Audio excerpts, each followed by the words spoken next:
Hi everyone, so today's objective is students will be able to represent mixed numbers with units of tens, ones, and tenths with place value discs on the number line and in expanded form. Before we get into the lesson, I wanted to tell you something really quick. So we know place value. When we think of a place value chart, we know that there are ones, there are tens, and then it goes this way more. But if this is where the decimal is, there are tenths this way, hundredths this way, and we're gonna get into all of this a little bit more. So let's look here first. So if I were to group 0.1, 0.1, 0.1, 0.1, 0.1, 0.1, 0.1, 0.1, and 0.1, and 0.1, I would be able to make a 1. And how does that make sense?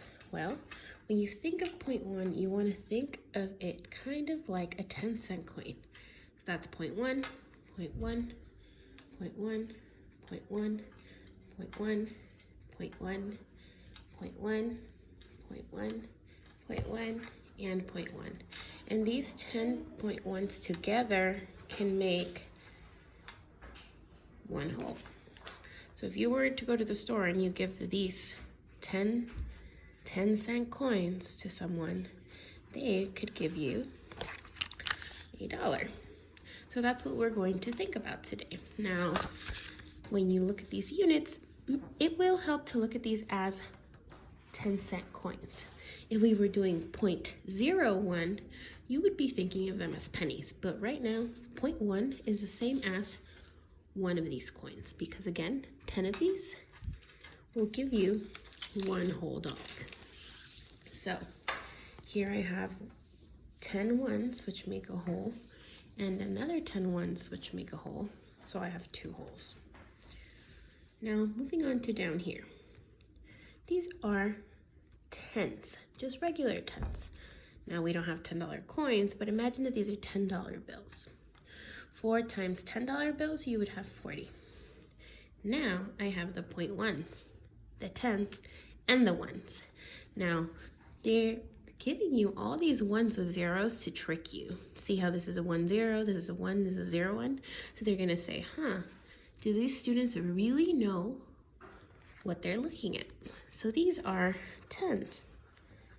That's why this was 4 times 10, and it's down here. Awesome.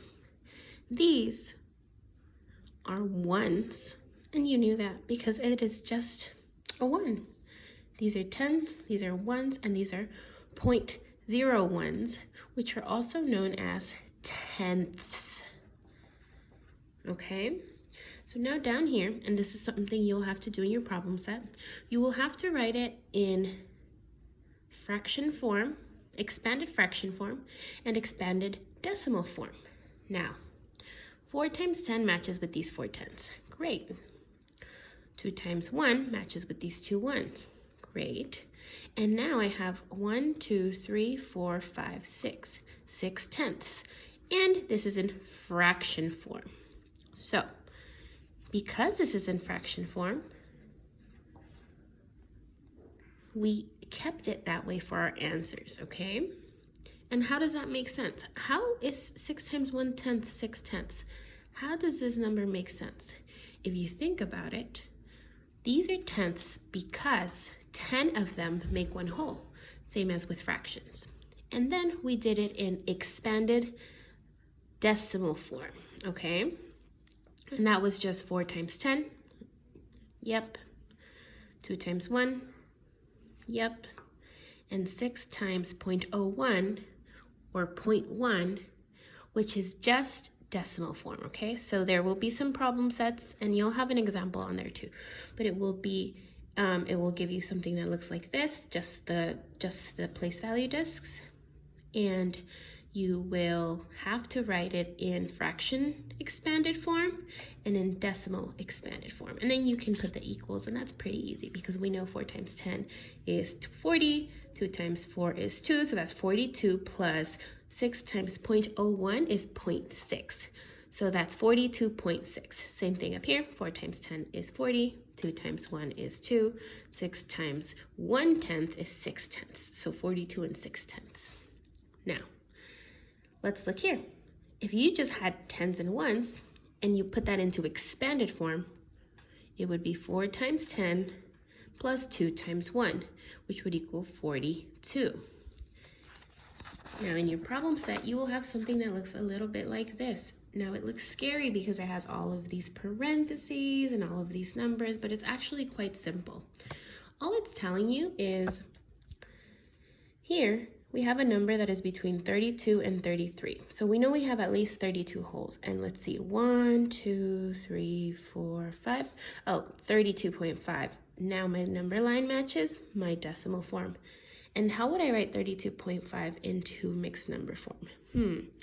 Well, I know 0.5 is the same as 5/10, and I'm going to keep that there, so that's correct. Now, expanded form in fraction and decimal form. Let's do fraction form first. So I have a tens place, so that's 3 times 10. I have a ones place, so that's 2 times 1. And I have a fraction, which is 5/10. And in fraction form, we want to use our units. So that would be 5 times 1/10. And that way, I've just made the same number out of a expanded form using a fraction. And then it would be the same thing down here. There are tens, 3 times 10. There are ones, 2 times 1. And there are fractions, or 5/10. If we go back to decimal form, 0.5. In order to get 0.5, if you think of these as 10-cent coins again, how many 10-cent coins do you need to get 50 cents? 5. So that would be 32.5. Let's do one more. So, sorry, I moved again. We know we have a number in between 40 and 41 wholes. So it's going to be 40 and something, or 40 point something. So now that would be 40.7 in decimal form. And you know this is decimal form because here's our friend the decimal. You know that this is 40 7/10 in fraction form. Notice how the pattern stays the same. 0.7 is the same as 7/10. 0.6 will be the same as 6/10. And now let's do it in expanded fraction form and expanded decimal form. So in this one, we have a tens place for a fraction. So 4 times 10. We don't have a ones place, so I don't need a ones. So I move straight into my fraction.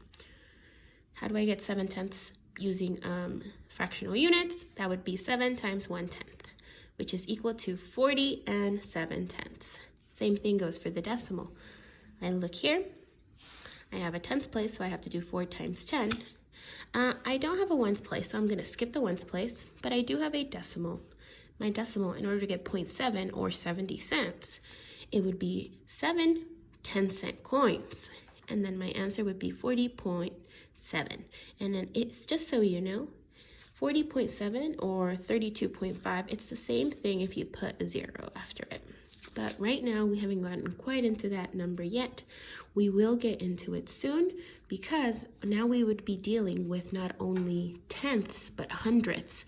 So we would go from using dimes to using our pennies. So in your problem set, you're going to have a few different things to do.